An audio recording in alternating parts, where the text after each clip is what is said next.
हे student, welcome once again. बच्चों, आज की इस वाले वीडियो में हम लोग एनसीईआरटी क्लास 7th की बुक का चैप्टर नंबर 3 रीड करेंगे, फाइबर टू फैब्रिक। ठीक है, ये साइंस हमारा सब्जेक्ट है।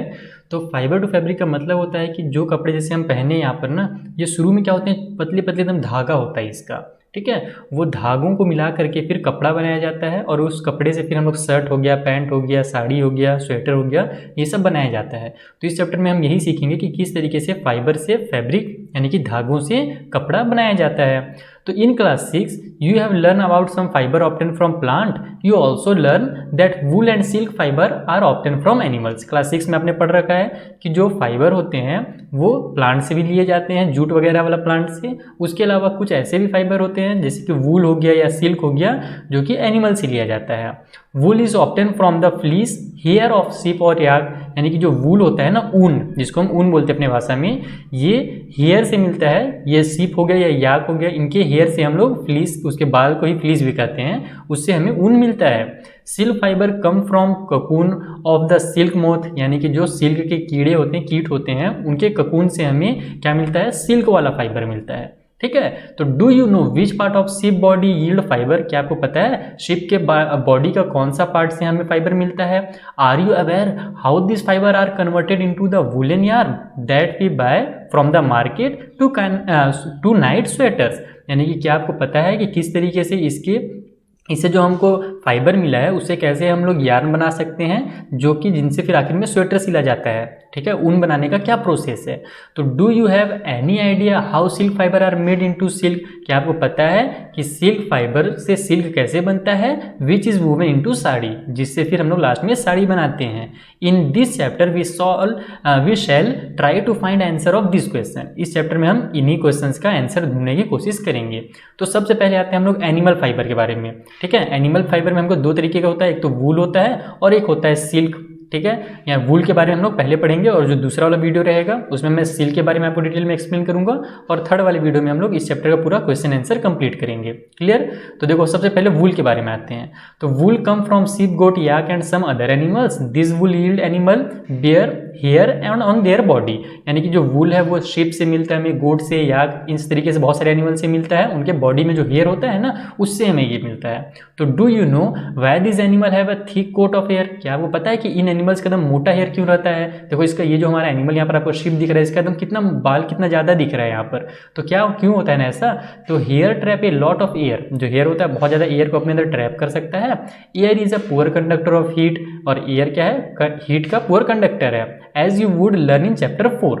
सो hair keep this animal warm, इससे क्या होता है कि जो हवा वगैरह चलता है तो इससे ये सिप बचे रहते हैं और इनकी बॉडी जो होती है वो गर्म रहती है। जैसे हम स्वेटर पहनते हैं ना, वैसे इनके बाल स्वेटर का काम करते हैं इनके लिए। वूल is derived from this Harry fibre, और जो वूल होता है, ऊन होता है, वो इसी फाइबर से, इनके इसी बाल से हमें मिलता है। अब एक्टिविटी एक दिया हुआ है कि अपने आप हाथ में है ना, और अपने सर के बाल को आप छूइए, ठीक है, टच कीजिए और उसमें पता लगाइए कौन सा बाल आपका सॉफ्ट है और कौन सा थोड़ा सा खुरदुरा है ना। तो आपको जाहिर सी बात है, समझ में आ जाएगा जो आपके सर के बाल हैं वो थोड़े खुरदुरे हैं और आपके हाथ में जो छोटे छोटे हेयर हैं वो एकदम सॉफ्ट हैं, जैसे हमारे हाथ में है। उसी तरीके से जो एनिमल होते हैं, like us the Harry skin of the sheep has 2 type of fibre that form the fleece, उसी तरीके से एनिमल में भी 2 टाइप के फाइबर होते हैं, 2 टाइप के उनके बाल होते हैं।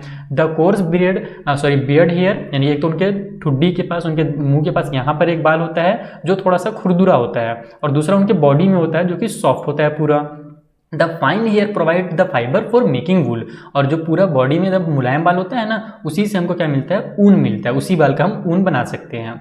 Some breed of sheep possess only fine under hair, their parents are specially chosen for to give birth to sheep which have only soft under hair, यानी कि कुछ ऐसे बहुत सारे क्या बोलते हैं, भेड़ ऐसे भी होते हैं, बहुत सारे शीप ऐसे भी होते हैं जिनके पूरे बॉडी में केवल मुलायम बाल होते हैं। तो कई बार क्या किया जाता है ना कि ऐसे भेड़ों को पाला जाता है जो बच्चे हैं, तो उनका भी बाल क्या हो, मुलायम हो, और उन भेड़ों का बाल भी मुलायम हो।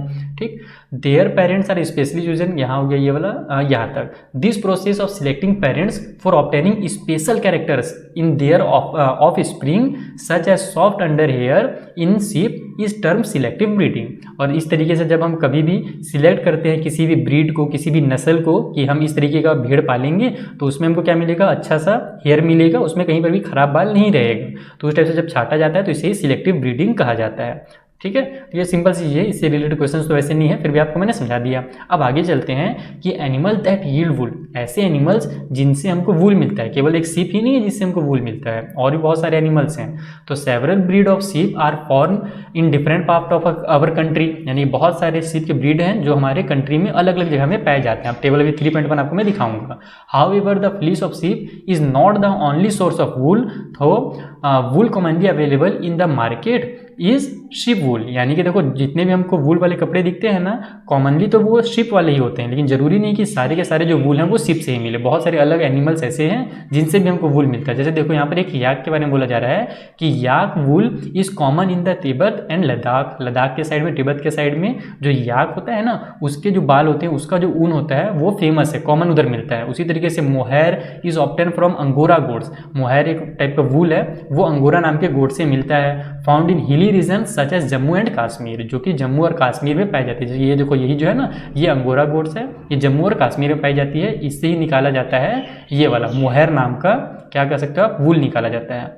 वूल is also obtain from goat hair, उसके अलावा वुड जो है, हेयर गोट, ये वाला जो है ना गोट हेयर, इससे भी निकाला जाता है। और ये कहाँ पर पाया जाता है, ये भी कश्मीर में पाया जाता है। कश्मीर गोट इज सॉफ्ट, ये बहुत ज़्यादा, इसका जो बाल रहता है ना, इसका हेयर बहुत ज़्यादा सॉफ्ट रहता है। It is woven into fine shawl called pashmina shawl, ये बहुत ही इंपॉर्टेंट एक टॉपिक है हमारा। ये पश्मीना शॉल ना आपने बचपन में ही पढ़ा होगा, ये हमारे उस बुक में दिया रहता है, क्या बोलते हैं, इन्वायरमेंट वाला जो बुक है ना, उसमें दिया रहता है। तो पश्मीना शॉल जो रहता है वो कश्मीर के जो ये गोट है इससे निकाला जाता है। बहुत ही एकदम जो शॉल है बहुत महंगा होता है। महंगा होने का वजह ये है ना कि जो पश्मीना शॉल होता है बहुत ही पतला रहेगा, लेकिन अंदर से आपको बहुत ज़्यादा गर्म रखेगा। आप मोटा मोटा जैसे कंबल ओढ़ दो और पश्मीना शॉल ओढ़ दो, तो पश्मीना शॉल आपको ज़्यादा गर्म रखिएगा, ये इसकी खासियत है।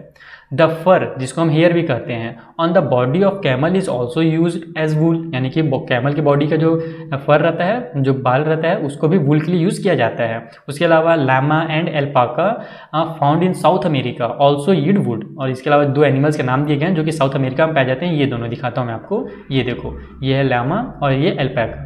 इन दोनों के भी बाल देखो आप एकदम घने घने हैं ना, तो इससे भी वूल निकाला जाता है। और ये दोनों कहाँ पाए जाते हैं, तो ये साउथ अमेरिका में पाए जाते हैं। ये सब चीज़ें आपको जानना बहुत इंटरेस्टिंग लगेगा, ये आप जाना करो, ठीक है। ये हमें याक के यहाँ पर फोटो दिया जो कि तिब्बत साइड में ज़्यादा पाया जाता है। अब यहाँ देखो हमको एक एक्टिविटी दिया है कि आप क्या करो कि कुछ पिक्चर्स जैसे पेपर वगैरह से या कहीं कहीं से कटिंग करके आप अपनी स्क्रैप बुक में चिपकाओ। अगर नहीं है तो आप फिर ये जो एनिमल्स के यहाँ पर फोटो है इनको खुद से बनाने की कोशिश करो, ठीक है। ये एक्टिविटी है। उसके अलावा एक और एक्टिविटी दिया हुआ है कि एक आप इंडिया का मैप ले लो या फिर पूरे वर्ल्ड का मैप ले लो, और उसमें अलग अलग जगह पर कौन कौन से टाइप के वूल पाए जाते हैं। जैसे भी हमने पढ़ा ना कि साउथ अमेरिका में ये वाले वूल पाए जाते हैं, यानी कि ये वाले सीप वगैरह पाए जाते हैं, ये एनिमल्स पाए जाते हैं। तो वही आपको क्या करना है, वहाँ पर एक पूरे वर्ल्ड का मैप में आप डिनोट करो, वहाँ पर लिख सकते हो पेन से या फिर कुछ कलर्स वगैरह यूज़ करके वहाँ पर डिनोट कर सकते हो। ये एक्टिविटी है जिससे आपको दिमाग में फिट रहेगा कि इस टाइप का वूल इस एरिया में मिलता है, ठीक है। तो इसको छोड़ते हैं, थोड़ा सा आगे बढ़ते हैं अब यहाँ से।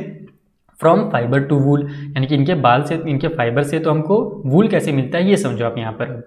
फॉर ऑब्टेनिंग वूल सीप आर रेयर्ड, यानी कि वूल निकालने के लिए हम वूल क्या करते हैं ना, सीप को पालते हैं। रेयर का मतलब होता है पालना। Their hair is cut and process into wool, let us learn about this process. उनके बालों को काटा जाता है और फिर वूल बनाया जाता है। चलिए आइए इस प्रोसेस के बारे में हम जानते हैं।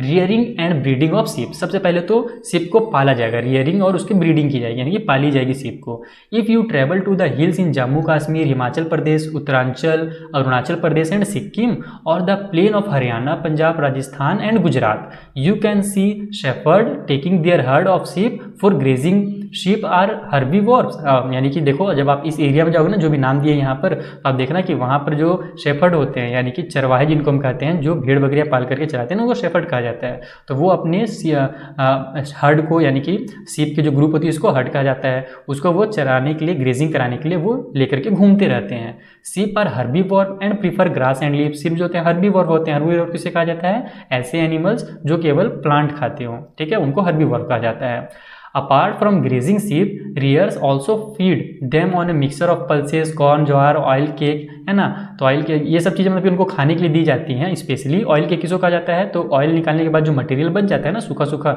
उसे ही ऑयल केक कहा जाता है, जो ऑयल के सीड से निकालने के बाद बचता है। And minerals in winter sheep are kept indoor and feed on leaves. Winter के समय में शिप्स वगैरह को घर में रखे जाते हैं अंदर में, और उनको ग्रेनी एंड ड्राई पाउडर वगैरह सूखे चारे वगैरह दिए जाते हैं। Sheep are reared in many part of our country for wool. हमारे इंडिया में बहुत सारे पार्ट्स में शिप को पाला जाता है। और यहाँ पर टेबल 3.1 दिया हुआ, वो भी आपको मैं दिखाई देता हूँ। Table 3.1 give the name of some breed of sheep reared in our country for producing wool. यानी कि यहाँ पर हमको टेबल 3.1 में कुछ हमको ब्रीड के नाम दिए गए। ब्रीड यानी कि भाई नस्ल आप कह सकते हो कि इस नस्ल का ये शिप है, इस नस्ल का ये शिप है, इस ब्रीड का ये शिप है। तो शिप्स वगैरह के नाम हमको दिए गए हैं, उनसे वूल कैसा क्वालिटी का मिलता है ये बताया गया है, और वो किस एरिया में मिलते हैं, कौन से स्टेट में मिलते हैं। जैसे देखो लोही नाम का जो है वो गुड क्वालिटी का वूल देता है, एकदम ऊन जो होता है उसका बहुत ही अच्छा होता है, ये राजस्थान और पंजाब साइड मिलता है। उसी तरीके से रामपुर बुशैर नाम का जो है ब्रीड, वो ब्राउन फ्लीस, उसके ऊन जो होते हैं वो ब्राउन कलर के होते हैं, उसके बाल जो होते हैं, ये उत्तर प्रदेश हिमाचल प्रदेश साइड में मिलता है। उसी तरीके से बहुत सारे यहाँ पर दिए हुए हैं, आप इनको रीड करना, इंटरेस्टिंग चीज़ है, ठीक है। जैसे कि ये देखो साल बनाने के लिए बकरवाल नाम का एक होता है ब्रीड, वो सॉल वूल बनाने के लिए किया जाता है, ये जम्मू कश्मीर में मिलता है, ठीक है। चलिए अब आगे चलते हैं। Certain breed of sheep have thick coat of hair on their body which yield good quality wool in large quantities. यानी कि जब उनके ब्रीड जब मिलते हैं, हमको अच्छे ब्रीड मिल जाता है शीप का, तो उनके बॉडी से हेयर निकाला जाता है, जो कि बहुत ज़्यादा क्वांटिटी में हमको यानी कि वूल देते हैं। एज कहाँ गया, यहाँ पर एक सेकेंड ना, as mentioned earlier this sheeps are selective breed. हमने पहले ही बताया कि ये जो शिप हैं ये नॉर्मल शिप नहीं होते हैं, इनको अलग से पाला जाता है, इनका ब्रीड ही अलग होता है। जैसे आप बकरियों में देखना ना, बहुत अलग अलग टाइप की बकरियां भी होती हैं, उसी तरीके से शिप भी होती हैं। with one parent being a sheep of good breed. Once the reared sheep have developed a thick growth of hair, hair is saved for getting wood. यानी कि जब पाल लिया जाता है sheep को और उसके जब बाल इतने बड़े हो जाते हैं कि उसको काटा जा सके, तो फिर उनका क्या किया जाता है, उनका बाल निकाला जाता है। अब देखो यही हमारा प्रोसेस स्टार्ट हो रहा है, प्रोसेसिंग फाइबर इनटू वूल, ठीक है। यानी कि फाइबर से वूल कैसे बनाया जाता है। तो the wool which is use to knitting sweater for weaving shawl is the finish product of a long process. यानी कि जो हम लोग सॉल वगैरह उड़ते हैं, स्वेटर पहनते हैं ना, तो उसके लिए जो वूल निकाला जाता है, ऊन जो मिलता है ना, वो एकदम आखिरी प्रोडक्ट होता है। उससे उसको बनाने के लिए, उस वूल को बनाने के लिए, उस ऊन को बनाने के लिए बहुत लंबा प्रोसेस है। तो उसमें कई स्टेप्स होते हैं। जैसे पहला स्टेप क्या है, तो पहला स्टेप है शेयरिंग का। शेयरिंग किसको बोलते हैं, तो the fleece of the sheep along with a thin layer of skin is remove from its body, this process is called sharing. यानी कि भेड़ का जो बाल रहता है ना, उसको निकालना, उसको कट करके बाहर निकालना ही क्या कहलाता है, शेयरिंग कहलाता है नॉर्मल लैंग्वेज में। ये आप याद भी कर लेना, ये क्वेश्चन आंसर में रिलेटेड आएगा, ठीक है। वहाँ पर मैं क्वेश्चन आंसर की वीडियो अलग से बनाऊंगा, फिर भी याद रखना। उसके बाद देखो machine similar to those used by barber are used to shave off hair. जैसे कि जो बार्बर होते हैं वो जैसे मशीन से कट करते हैं ना, ट्रिमर आता है ना, उसी तरीके से इनके लिए भी मशीन आता है जिससे इनका बाल काटा जाता है। अब देखो यहाँ पर कुछ चीज़ें दी गई हैं जिसको मैं आपको समझा देता हूँ सिंपल लैंग्वेज में, नहीं तो ज़्यादा हमारा वीडियो लेंथी होगा। कि जैसे हमारा बाल कटता है तो हमको दर्द तो देता नहीं है, जिससे अगर आपका मैं मुंडन भी करा दूं तो आपको दर्द नहीं देगा। उसी तरीके से शिप्स वगैरह को भी दर्द नहीं देता है उनके जब बाल को निकाला जाता है तो, क्योंकि जो बाल होता है ना वो डेड स्किन होता है एक्चुअल में। उसको आप कितना काट लो, हाँ खींचोगे तो दर्द देगा, उसके बारे में मैं आपको लास्ट में बताऊंगा। मुझे एक बार पूछा भी है कि बाल खींचने से दर्द क्यों देता है, तो वो मैं आपको लास्ट में बताऊंगा। बाकी यहाँ पर कि बाल काटने से जैसे हमारा दर्द नहीं देता, वैसे ही उस शिप वगैरह को भी या फिर किसी भी एनिमल को दर्द नहीं देता है, ठीक है। आगे देखिए यहाँ पर हमको ये वाला तो टेबल आपको मैंने बता ही दिया। अब आते हैं हम लोग स्टेप 2 में, है ना। वहाँ पर हम लोग शेयरिंग समझ लिए, बाल काटना। अब आते हैं स्कोरिंग में। तो the sheared skin with hair is thoroughly washed in tank to remove grease dust and dirt. यानी कि जो बाल निकला है वो तो गंदा भी होगा थोड़ा सा, तो उसको क्या किया जाता है, साफ किया जाता है। उसी को साफ करने को स्कोरिंग कहा जाता है, ये ध्यान रखना। स्कोरिंग लिखा है ना, तो बाल जो निकला शेयरिंग के बाद उसे सफाई करना ही स्कोरिंग कहते हैं। Nowadays scouring is done by machine. आजकल जो स्कोरिंग है वो मशीन से किया जा रहा है। 3.8 के बी और सी जो है ना, ये वाला देखो यहाँ पर, पहले तो स्कोरिंग हाथ से किया जाता था, लेकिन यहाँ पर अब ये मशीन वगैरह से भी किया जाता है स्कोरिंग, सफाई वगैरह, ठीक है। आगे चलते हैं। आफ्टर स्कोरिंग, स्कोरिंग के बाद सॉर्टिंग इज डन। सॉर्टिंग किया जाता है। सॉर्टिंग का मतलब होता है कि वही जो बाल वगैरह वाले यहाँ पर जो मिलते हैं ना, उसको फिर थोड़ा सा अच्छे से अलग अलग सेपरेट करके रखा जाता है। यहाँ पर वही दिया हुआ है कि the hairy skin is sent to the factory where hair of different texture and separated और स्टोरेड, ठीक है। सॉर्टेड यानी कि अलग अलग करके अलग अलग टाइप के जो बाल रहेंगे उसका यूज़ किया जाता है, उसे हम सॉर्टिंग कहते हैं। The small fluffy fiber called burrs are picked out from the hair. These are the same burrs which कहाँ गया, sometime appear on your sweaters, यानी कि जो बाल वहाँ पर से मिला सफाई वफाई करने के बाद, सॉर्टिंग करने के बाद उसमें छोटे छोटे गुच्छे बन जाते हैं, ऊन के आप कह लो एक तरह से, ठीक है। जिससे हमारे स्वेटर में छोटा छोटा निकल जाता है ना, कभी कभी जैसे आप पहन कर सो जाओगे कपड़ों को तो उसमें से भी निकल जाता है, खास करके स्वेटर में तो निकल ही जाता है। तो उसको फिर क्या किया जाता है, वहाँ पर अलग किया जाता है स्टेप नंबर 4 में।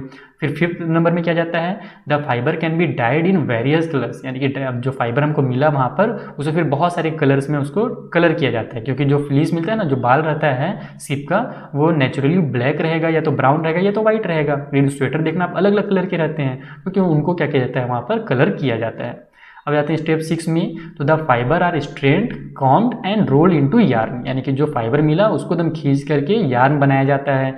The longer fibre are made into wool for sweater and the shorter fibre are spun and woven into woollen cloth, यानी कि जो बड़े बड़े फाइबर होते हैं उनसे स्वेटर बनाया जाता है, और जो छोटे थोड़े फाइबर होते हैं उनसे वूलन क्लॉथ बनाया जाता है। यहाँ पर देखो इस तरीके से यहाँ पर इन कपड़ों को सीधा करके उसका रोल बनाया जाता है, फिर इसी को भेजा जाता है फैक्ट्रीज वगैरह में कपड़े वगैरह बनाने के लिए। तो सोचो कितना लंबा प्रोसेस है, पालने से लेकर के यहाँ फैक्ट्री तक आने तक। यहाँ पर हमको एक प्रोसेस भी बता दिया है कि आप शॉर्टकट में अगर प्रोसेस को याद करना चाहते हो कि फाइबर से वूल कैसे बनता है, तो आप ऐसे कर सकते हो। पहले शेयरिंग होता है, बाल काटना, फिर स्कॉरिंग होता है, उसकी सफाई करना, फिर सॉर्टिंग होता है, ठीक है, उसको अलग अलग करना, फिर क्लीनिंग होता है, बर का क्लीन करते हैं, उसके बाद उसको डाइंग यानी कलर करते हैं, और फिर रोल करते हैं इस तरीके से। तो ये पूरा का पूरा प्रोसेस है, ठीक है। अब आ जाते हैं थोड़ा सा, अब इस सील के बारे में अब हम लोग नेक्स्ट वीडियो में पढ़ेंगे। बाकी यहाँ पर कुछ चीज़ें दी गई हैं जिसको आपको जानना जरूरी है। तो देखो ऑक्यूपेशनल हैजार्ड ये क्या होता है, तो wool industry is an important means of livelihood for many people in our country, यानी कि जो वूल का इंडस्ट्री है, बहुत सारे हमारे इंडिया में ऐसे लोग हैं जो इससे जुड़े हुए हैं और उनका घर बार इसी से चलता है। But sorters job is risky as some time they get infected by a bacterium, लेकिन जो सॉर्टर्स होते हैं, जो सॉर्टिंग करते हैं, वही कपड़ों को अलग अलग करते हैं, एक तरह से कह लो आप, वहाँ पर वूल को जब मिल जाता है ना, क्या बोलते हैं, इसके बाद स्कॉरिंग के बाद, सफाई के बाद जो अलग करते हैं, तो उनका जो है ना लाइफ रिस्की हो जाता है। क्यों रिस्की हो जाता है, क्योंकि वो इन्फेक्टेड हो जाते हैं कई बार बैक्टीरिया से, अगर वो मास्क वगैरह नहीं लगाएंगे, या फिर हाथ पैर में भी वो बैक्टीरिया अपना असर कर देता है, जिसका नाम है एंथ्रैक्स। एंथ्रैक्स एक नाम का बैक्टीरिया है which cause A fatal blood disease, जिससे एक डिसीज हो जाता है जिसमें ना हमारा जो ब्लड होता है ना, हमारे बॉडी में कई जगह पे जम जाता है एकदम। आप देखना इसका फैटल ब्लड डिसीज सर्च करना गूगल में, तो आपको दिखेगा बहुत सारा पिक्चर, वो आप समझ जाना कि कैसा डिसीज है, बीमारी है, ठीक है। Such risky faced by worker in industry are called occupational hazard, और यही जो रिस्क है, यानी कभी भी जब फैक्ट्री वगैरह में काम करने वाले वर्कर्स को किसी भी जान का रिस्क होता है या फिर किसी भी टाइप का रिस्क होता है, तो इसे ही ऑक्यूपेशनल हैजार्ड कहा जाता है, ठीक है। तो ये हमारे यहाँ पर कंप्लीट होता है। कुछ और दिया है, हाँ ये दिया हुआ है थोड़ा सा, कि Boojho is wondering why it's hurts when someone pull his hair but not when he goes for a hair cut, यानी कि बुजो को ये सोच रहा है, जानना चाहता है कि जब किसी कभी भी उसका बाल, वैसे तो इसका बाल तो है नहीं टकलू का, फिर भी इसका जब बाल खींचा जाता है तब इसको दर्द होता है, लेकिन जब ये कट करवाता है तो दर्द क्यों नहीं होता। तो देखो कट होता है ना, तो वो जो डेड स्किन है, ये जो बाल होता है ना, एक्चुअल में डेड रहता है, मरा हुआ रहता है, तो ये मृत होती है, इसलिए जब हम कट करेंगे ऊपर से तो इसको दर्द हमको नहीं देगा। लेकिन खींचने से क्या होता है कि इसका जो जड़ होता है ना, वो हमारे यहाँ पर सर वाले स्किन में जुड़ा हुआ रहता है, तो खींचने से हमारा जो सर का स्किन है ना, जो लाइव है, वो भी खिंचाता है, और उससे हमको फिर दर्द होने लगता है, क्योंकि ये तो डेड हुआ नहीं है, जबकि बाल केवल डेड है, तो हमारा दर्द यहाँ पर होता है, बाल में दर्द नहीं होता एक्चुअल में, समझे। तो ये है इसका आंसर बुझो भाई। और दूसरा बुझो फिर क्वेश्चन कर दिया कि बुझो इज वॉन्डरिंग, फिर जानना चाहता है, बहुत अच्छी बात है। आपको भी अगर क्वेश्चन को जानना रहे ना, तो आप जरूर से जरूर अपने टीचर से पूछा करो, क्वेश्चन पूछना बहुत अच्छी आदत है। तो Boojho is wondering why cotton garment can not keep us as warm in winter as a woollen sweater does, यानी कि जो कॉटन का गारमेंट होता है वो हमको गर्म क्यों नहीं रख पाता है, जबकि हम लोग जो विंटर में जब हम लोग वुलन वाला कपड़ा पहनते हैं, स्वेटर पहनते हैं, तो वो गर्म रखता है। तो ऐसा इसलिए होता है ना कि कॉटन के जो है ना, वो थोड़ा सा दूर दूर होता है। कॉटन जब हम लोग उसका कपड़ा बनाते हैं तो उसके जो फाइबर होते हैं दूर दूर होते हैं, और उसमें से एयर आर पार होता है, इसलिए हमको उसमें ठंड लगता है। जबकि जो वुलन होता है वो एक तो क्या हमने शुरू में पढ़ा था कि वुलन जो होता है हीट को एब्जॉर्ब करता है, क्योंकि इसके एकदम बीच में एकदम छेद एकदम कम रहेगा, तो इसमें से एयर पार नहीं होगा। दूसरा चीज़ ये है कि ये हीट को एब्जॉर्ब अपने अंदर करके रखता है, इसलिए हमें क्या होता है कि वूलन वाला पहनने से गर्मी लगता है, ठंड नहीं लगता। तो यहाँ पर ये हमारा कंप्लीट होता है। अभी आपको समझ में आ गया होगा। एक छोटा सा और कुछ दिया हुआ है क्या स्ट्रिप से रिलेटेड, चलो इसका कोई जरूरत नहीं है, डिबेट करने के लिए बोला गया है। तो हम लोग मिलेंगे नेक्स्ट वीडियो में। यहाँ पर जो हमारा अगला क्वेश्चन, अगला टॉपिक आप कह लो सिल्क के बारे में। अभी तो आपने वूल के बारे में पढ़ा, अब एक होता है सिल्क, जो और ज़्यादा इंटरेस्टिंग है। वूल तो इंटरेस्टिंग लगा ही होगा, आई होप आपको, उससे ज़्यादा इंटरेस्टिंग हमारा सिल वाला टॉपिक है, सिल्क वाला, ठीक है। तो इसको हम लोग नेक्स्ट वीडियो में देखेंगे। Thank you for watching.